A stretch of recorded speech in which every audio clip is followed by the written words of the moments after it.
नमस्कार मित्रांनो.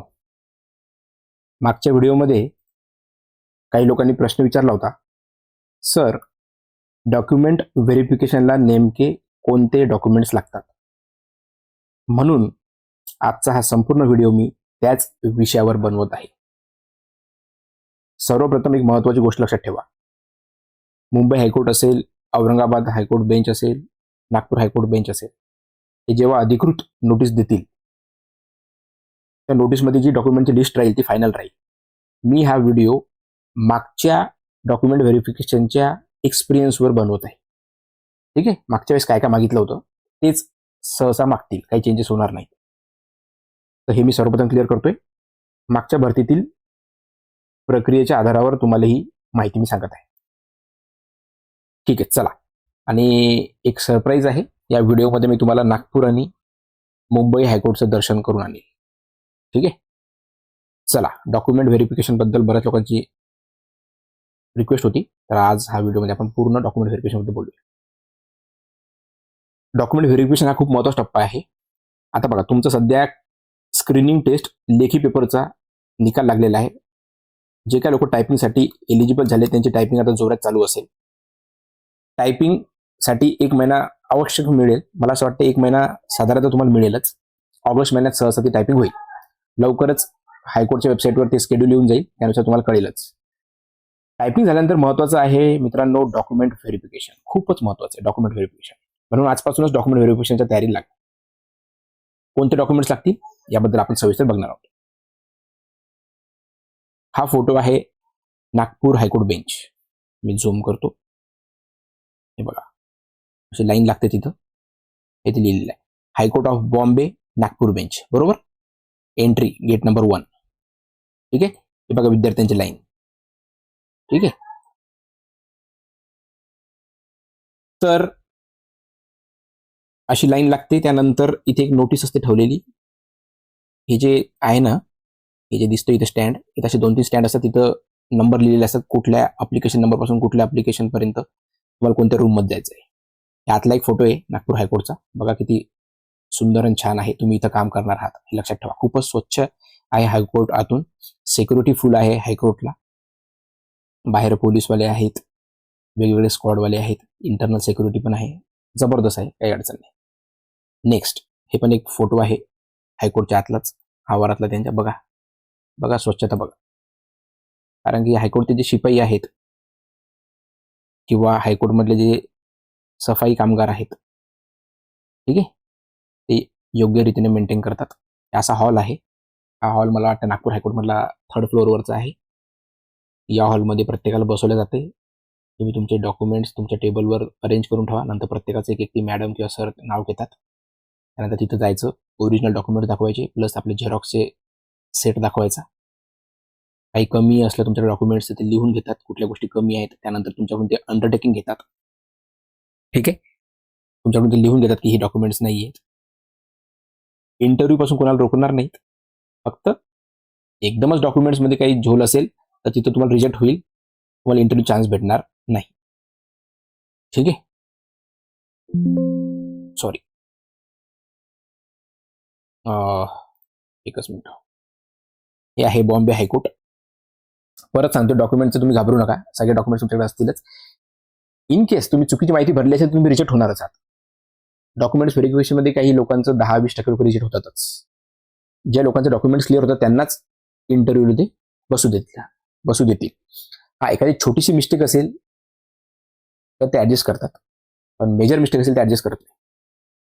हे बॉम्बे हायकोर्ट, हे बॉम्बे हायकोर्टचं गेट आहे. पण या गेटमध्ये तुम्हाला जायचं नाही आहे. इकडची बॅक साईड आहे. ठीक आहे. याच्या समोर ते एक मोठं प्लेग्राऊंड आहे. आपल्याला जायचं आहे या साईडनं, किंवा या साईडनं जायचं आपल्याला. ही एंट्री गेट आहे. इथं खूप सारे पोलीसवाले असतात. ठीक आहे. हे असं बघा, हा फोटो बघा. हा जेव्हा आम्ही गेलो होतो तेव्हा एक आकर्षण होतं ना या गाडीबद्दल. महिंद्राची गाडी आहे, बॉम्ब प्रूफ आहे. फोटो काढलेला होता. ठीक आहे. अशी सिक्युरिटी असते कोर्टाच्या बाहेर कम्प्लिटली. त्यानंतर या इथे तुमची एंट्री होणार. हे बघा बिल्डिंग कशी आहे कोर्टाची. माझ्याकडे एक व्हिडिओ पण होता, तो व्हिडिओ मी सध्या इथं प्ले करू शकत नाही. ठीक आहे, या इथे तुम्ही लाईन लावणार आहात इथून अशी लाईन लागेल. प्रत्येकाचं ID प्रूफ बघून ते एंट्री देतील. एंट्री दिल्यानंतर बॉम्बे हायकोर्टमध्ये खूप छान ट्रीटमेंट केली होती. नागपूर हायकोर्टपेक्षा बॉम्बे हायकोर्टमध्ये खूप छान ट्रीटमेंट केली होती. ही बिल्डिंग आहे आतून. ठीक आहे, खूप गर्दी पण असते आणि बरेचसे लोक त्यात रोज जे कामानिमित्त जे येतात त्यांची खूप वर्दळ असते तिथे. ठीक आहे, हेच येते एंट्री गेट. नंतर परत कुठल्या तरी हॉलमध्ये नेतात, तिथे बसवतात. चहा बिस्किट या गोष्टी प्रोव्हाइड करतात, कारण की त्यांना माहिती आहे खूप दुरून दुरून लोक आलेले असतात, तेवढ्या त्या गोष्टी प्रोव्हाइड करतात. चला, आता संख्या खूप आहे म्हणा, 800 लोक आहेत. तर हे 800 लोक बॉम्बेला आहे. जवळपास म्हणजे 800 जागा आहेत, तर 7000 लोक टायपिंगला बसणार आहेत. त्यातून जे लोक पास होतील ते डॉक्युमेंटला जातील. जवळपास 2-1000 लोक डॉक्युमेंटला जातील मुंबई. त्यानंतर नागपूरची गोष्ट काय आहे, नागपूरला 170 जवळपास जागा आहेत. 1400 लोक टायपिंगसाठी बसलेले आहेत. त्यातून टायपिंगमधून पास होणारे 400-500 विद्यार्थी राहतील, ते लोक डॉक्युमेंटला जातील. पुढं औरंगाबादला आहे 350 जागा. 3000 लोक सिलेक्ट झालेले आहेत टायपिंगसाठी. त्या टायपिंगमधून 1500 लोक नापास होतील, टायपिंग बऱ्याच जणांना येत नाही. त्यातून मग जे लोक डॉक्युमेंट व्हेरिफिकेशनला जातील, 1500 लोक डॉक्युमेंट व्हेरिफिकेशनला जातील. त्यातून जे लोकांचं सिलेक्ट होईल ते पुढं इंटरव्ह्यू फेस करतील. चला, आता ही मागची नोटीस आहे, याच्या भरोश्यावर आपण हा व्हिडिओ बनवतो. इथं लिहिलेलं बघा की कुठले डॉक्युमेंट्स आणायचे. The candidates are further directed to bring the original documents आणि 2 sets of self attested photo copies of documents mention in clause 6 A to K. A to K लक्षात ठेवा, एक शब्द ABCD असं K पर्यंत एवढे मुद्दे आहेत, एवढे आपले डॉक्युमेंट न्यायचे आहेत. आता बघा ते काय म्हणते, एक ओरिजिनल सेट तर राहीलच, आणि त्या ओरिजिनल सेटचे 2 झेरॉक्स सेट. सेल्फ अटेस्टेड म्हणजे काय, बरेच लोकांना कन्फ्युज होतं. काय नसते सेल्फ अटेस्टेड म्हणजे काय नाही, प्रत्येक झेरॉक्स काढायची. झेरॉक्सच्या जिथं खाली जागा भेटते तिथे काय करायचं, असं लिहायचं सेल्फ अटेस्टेड. एका लाईन मध्ये लिहायची, जागा नाही म्हणून मी लिहितो, इथे वर लिहितो मी बघा, असं लिहायचं. यार एकच मिनिट, जास्त वर त्याला इथे लिहितो, इथे बघा असं लिहायचं सेल्फ अटेस्टेड. त्यानंतर इथे डायरेक्ट आपली सही करायची आणि त्या दिवशी तारीख लिहायची, जी काय असेल 9/7/26. किंवा दुसरा प्रकार काय आहे, सेल्फ अटेस्टेड. खाली लिहायचं नाव, जे काय असेल तुमचं, गायत्री चव्हाण, जे काय असेल तुमचं नाव, ते नाव लिहायचं. ठीक आहे, त्यानंतर ते नाव लिहिल्यानंतर खाली साईन करायची, तारीख लिहायची. हे असतं सेल्फ अटेस्टेड. कुठं कोणत्या दुकानात द्यायचं काम नाही, कोणत्या अधिकाऱ्याला भेटायचं काम नाही, घरी तुम्ही सेल्फ अटेस्टेड करू शकता आणि हे सगळं व्हॅलिड आहे. ठीक आहे, काय टेन्शन नाही. पुढचं, for the purpose of identification the candidates are required to bring their any one original photo identity proof, that is Aadhaar card किंवा इलेक्शन कार्ड किंवा पॅन कार्ड किंवा ड्रायव्हिंग लायसन्स किंवा पासपोर्ट. ठीक आहे, यापैकी एक तुमच्याकडे ओरिजिनल असलं पाहिजे, जे तुम्हाला एंट्री देईल त्या कोर्ट प्रिमायसेस मध्ये जाण्यासाठी. ठीक आहे, त्यानंतर in case of the name of change the candidates are required to bring gazette. ज्या लोकांच्या नावात बदल आहे त्यांनी गॅझेट आणायचं, ज्यांचं लग्न झाल्यानंतर नाव बदलले त्यांनी मॅरेज सर्टिफिकेट आणायचं. ठीक आहे, हे पण गोष्टी तुम्हाला डॉक्युमेंटच्या वेळेस कामात पडणार आहे. एंट्रीच्या वेळेस पण ID प्रूफ कामात पडते, प्लस जिथं आपल्या हॉलमध्ये बसवतात तेही लोक नंतर ID प्रूफ मागवतातच. तूच आहे का तो विद्यार्थी जे डॉक्युमेंट्स तू घेऊन आलेला आहे. ठीक आहे, आता हे सगळ्यात महत्वाचं आहे. Candidates are also directed to bring hall ticket किंवा ऍडमिट कार्ड. जे काय आता हॉल तिकीट तुम्हाला इश्यू होणार आहे टायपिंगसाठी, अजून इश्यू झाले नाही, 10-12 दिवसांनी ती लिंक येईल, हॉल तिकीट येईल. ते हॉल तिकीट सांभाळून ठेवा शेवटपर्यंत हॉल तिकीट सांभाळून ठेवा. ते हॉल तिकीट कामाचं आहे. आता जे टायपिंग टेस्टसाठी तुम्हाला हॉल तिकीट देणार आहे, ते हॉल तिकीट आपल्या डॉक्युमेंट व्हेरिफिकेशनच्या वेळेस लागणार आहे. ऍक्च्युली तूच विद्यार्थी ज्याने टायपिंग केली, आता टायपिंग क्लिअर केल्यानंतर तू इथपर्यंत आलाय. ठीक आहे, तर ह्या गोष्टी आपल्याला क्लिअर झाल्या पाहिजे. ओके, पुढचं, आता हे आहेत डॉक्युमेंट्स, हे आहेत ते डॉक्युमेंट्स. बघा इथे लिहिलेलं आहे. पहिला पॉईंट काय आहे, certificate or proof of date of birth. Date of बर्थसाठी काय पाहिजे, एक तर तुमचं TC. ठीक आहे, ओरिजिनल TC आहे, जे लास्ट तुमचं एज्युकेशन झालेलं आहे. ग्रॅज्युएशन आहे प्रत्येक जण, तर शेवटची ग्रॅज्युएशनची TC तुमच्याकडे असेल. ठीक आहे, 10वी-12वी TC आपण ऑलरेडी ज्युनियर कॉलेजला दिली, ज्युनियर कॉलेजची TC आपण सिनियर कॉलेजला दिली. आता सिनियर कॉलेजमधून आपण पासआउट झालो, तर ती पासआउटची TC त्याच्यावर तुमचं डेट ऑफ बर्थ राहील, किंवा बर्थ सर्टिफिकेट, किंवा बर्थ सर्टिफिकेट, किंवा बोर्ड सर्टिफिकेट, किंवा बस ह्या 3 गोष्टी आहेत. स्कूल लिव्हिंग सर्टिफिकेट, किंवा बर्थ सर्टिफिकेट, किंवा बोर्ड सर्टिफिकेट. ठीक आहे. त्यानंतर आपल्याला काय लागणार आहे, एकच मिनिट, पुढचं पॉइंट. नंतर सगळ्या मार्कशीट, सर्व मार्कशीट आणि पासिंग सर्टिफिकेट, कुठल्या ग्रॅज्युएशनच्या, HSCच्या, ठीक आहे, 10वीच्या, 12वीच्या, ग्रॅज्युएशनच्या किंवा PGच्या, जे जे तुम्ही उल्लेख केला असेल फॉर्म भरताना एज्युकेशन क्वालिफिकेशन मधून. तर सगळ्यात पहिले काय आपलं SSC marksheet plus certificate, HSC marksheet plus certificate. त्यानंतर तुमचं डिग्री मार्कशीट, सगळ्या सेमिस्टरचे मार्कशीट, अॅन्युअल असेल पॅटर्न तर सगळ्या वर्षाचं marksheet plus convocation certificate, degree certificate. त्यानंतर PG मेन्शन केलं असेल, PG मेन्शन करायला नाही पाहिजे, कारण की ते PG वर प्रश्न विचारला तुमचा इंटरव्ह्यू मध्ये पुन्हा तुम्हाला काही येणार नाही. ठीक आहे. बेसिक ग्रॅज्युएशन होतं, याच्यासाठी क्रायटेरिया तेवढंच मेन्शन करायचं, शिल्लकच्या गोष्टी टाकायच्या नाही. शिल्लकच्या गोष्टी टाकल्या की रिकामाचा प्रश्न विचारला तुम्हाला येणार नाही, पण जाऊ द्या. इन अदर केसेस जर तुम्ही PG मेन्शन केलं असेल तर PGचे मार्कशीट्स प्लस त्याची डिग्री सर्टिफिकेट. आता तुम्ही एखादं क्वालिफिकेशन असं लिहिलं असेल आणि जे तुमच्याकडे डॉक्युमेंट नसेल तर तुमचा तो झोल होईल. त्याच्यामुळे जे डॉक्युमेंट असतात तेच मेन्शन करत असतात अप्लिकेशन फॉर्ममध्ये. अप्लिकेशन फॉर्म भरताना बरेच जण नेट कॅफेवर डिपेंड असतात. नेट कॅफेवाले चुकीचं टाकतात कधी कधी, तुम्ही स्वतः व्हेरीफाय करत नाही, त्याचा फटका आपल्याला लॉंग टर्म मध्ये बसतो. खूप काही गोष्टी बोलण्यासारख्या आपण जाऊ द्यात.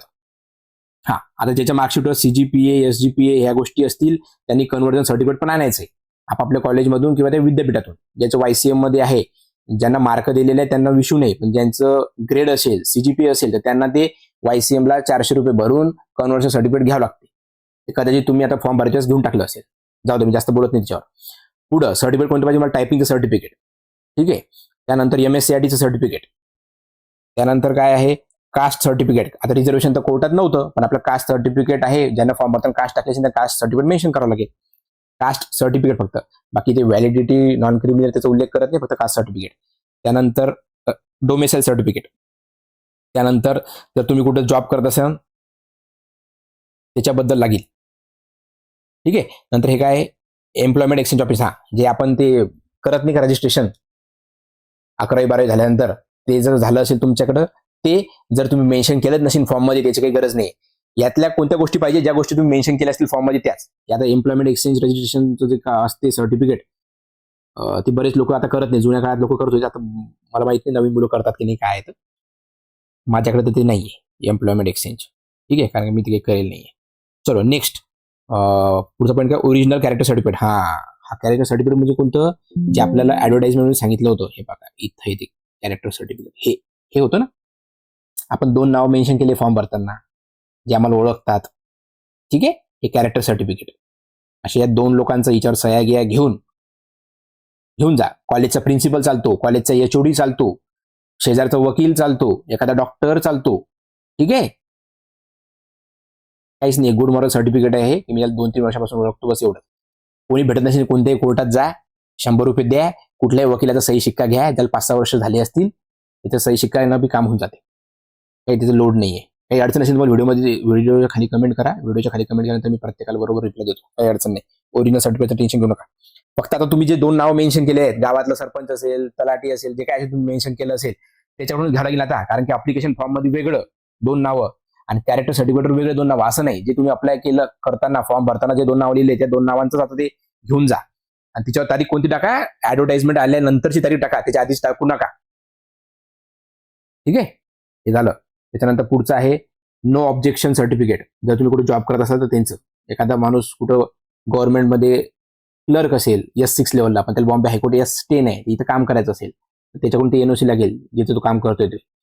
जे मॅरेज झालेले फिमेल आहेत त्यांचं काही नावात चेंज असेल तर त्यांचं मॅरेज सर्टिफिकेट आणि अदर इसेन्शियल डॉक्युमेंट्स. ठीक आहे, जे तुम्ही ऑनलाईनमध्ये प्रोव्हाइड केलेले आहेत, प्रोव्हाइड इन ऑनलाईन अप्लिकेशन, आणि ते तुमच्याकडे लागेलच.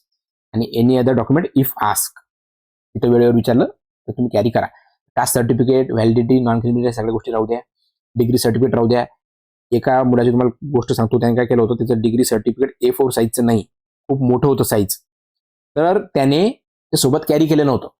का? कारण की आपली जी फाईल असते, आपण जे फोल्डर घेतलेलं असतं ते प्लॅस्टिकचं फोल्डर किंवा जे काय बनवतो आपण डॉक्युमेंट घेण्यासाठी ते A4 साईज असतात. झेरॉक्सचे कागद बसतील असे डॉक्युमेंट बसतात त्यात. आणि त्याचं ती डिग्री होती, जशी आता YCMची डिग्री खूप मोठी आहे, ती बसत नाही त्यात. किंवा विद्यापीठ ऑफ युनिव्हर्सिटी ऑफ मुंबई याची पण डिग्री खूप मोठी आहे साईज, ती बसत नाही. मग आपण काय करतो, ते वेगळं ठेवतो आणि ते त्या दिवशी कॅरी करायचं विसरून जातो. त्याच्यामध्ये सगळं कॅरी करा. आजच ती चेकलिस्ट बनवून ठेवा की माझे डॉक्युमेंट्स कुठे आहे, काय बोलतो कळते ना. डिग्री सर्टिफिकेट जर A4 साईज असेल तर आपण ते आपल्या फाईलमध्ये लावून ठेवतो, पण ती जर मोठी जम्बो साईजचा पेपर असेल तर आपण त्याला वेगळं ठेवतो. आणि ज्या दिवशी डॉक्युमेंटला घेऊन जायचं आपण फक्त आपली फाईल उचलतो घेऊन जातो. आणि तिथे गेल्यावर कळतं, अरे यार हे ओरिजिनल तर घरीच राहिलं, कारण की ती मोठी साईज होती, यात बसत नव्हतं, ते बॅगमध्ये बसत नव्हतं. ते अशी काही काही मोठी असतात. आता अमरावती विद्यापीठ जे आहे त्याची साईज छोटी आहे डिग्रीची, ते बरोबर ते फाईलमध्ये बसते. पण युनिव्हर्सिटी ऑफ मुंबई याची साईज मोठी आहे, YCM मोठी आहे डिग्री साईज, तर ती बसत नाही. आणि जे रिसेंटली पास झाले असतील त्यांचे प्रोव्हिजनल डिग्री काढून घ्या. प्रोव्हिजनल डिग्री सर्टिफिकेट चालते, 1 इयर व्हॅलिड आहे, रिसेंटली पास झाले असतील ते. ठीक आहे. आता माझा सल्ला काय आहे, आजपासूनच फाईल तयार करा. आता टायपिंग दिवसभर प्रॅक्टिस करायची आपल्याला. सकाळी 2-3 तास, संध्याकाळी 2-3 तास. दुपारच्या वेळ काय आपल्याला आपले व्हिडिओ बघायचे. कोणते व्हिडिओ? इंटरव्ह्यूची तयारी.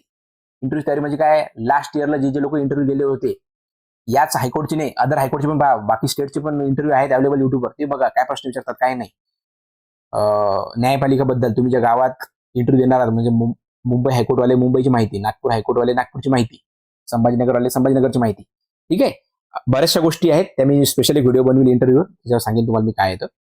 ओरिजिनल वेगळे ठेवा एका फाईलमध्ये, त्याचे 2 सेट आताच झेरॉक्स काढून ठेवा. काही लोकांचं ती भेटत नाही. सर माझा काल मला एकाचा मेसेज आला होता, माझा टायपिंग सर्टिफिकेट दिसत नाही. तर काही प्रॉब्लेम येईल का? येईल बेटा प्रॉब्लेम. एवढे तुम्ही कसं काय अनअवेअर असू शकता किंवा इररिस्पॉन्सिबल, जे महत्वाचे डॉक्युमेंट्स येते नसेल तर काहीतरी ॲफिडेव्हिट वगैरे आताच करून घ्या, काय असेल ते तुमच्याकडे. ठीक आहे.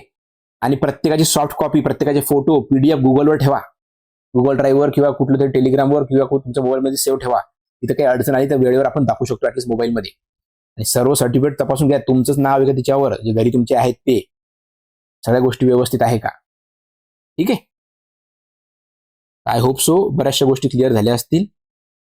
अजून भरपूर काही बोलता आलं असतं, पण तुमचा मला वेळ घ्यायचा नाही. शॉर्टकटमध्ये हा व्हिडिओ आहे आणि खूप इम्पॉर्टंट आहे मला वाटते. चला, आवडला असेल तर लाईक, शेअर, कमेंट करा. अदर विद्यार्थ्यांना पण शेअर करा, त्यांचाही फायदा होईल. All the best. टायपिंग चालू ठेवा. मला सांगायचं आहे की टायपिंगमध्ये बरेच जण फेल होणार आहेत. 7,000 विद्यार्थी मुंबईला आहे, 1400 नागपूरला आहे, 3,000 औरंगाबादला आहे. तुम्ही बघा रिझल्ट लागल्यावर काय होते. आज असं वाटतं आपल्याला टायपिंग येते, घरी खूप टायपिंग जमते आपल्याला. टायपिंगच्या जे काय सेंटर असते तिथेही जमते, हायकोर्टच्या जमत नाही ते काम. चला ठीक आहे, बाय बाय.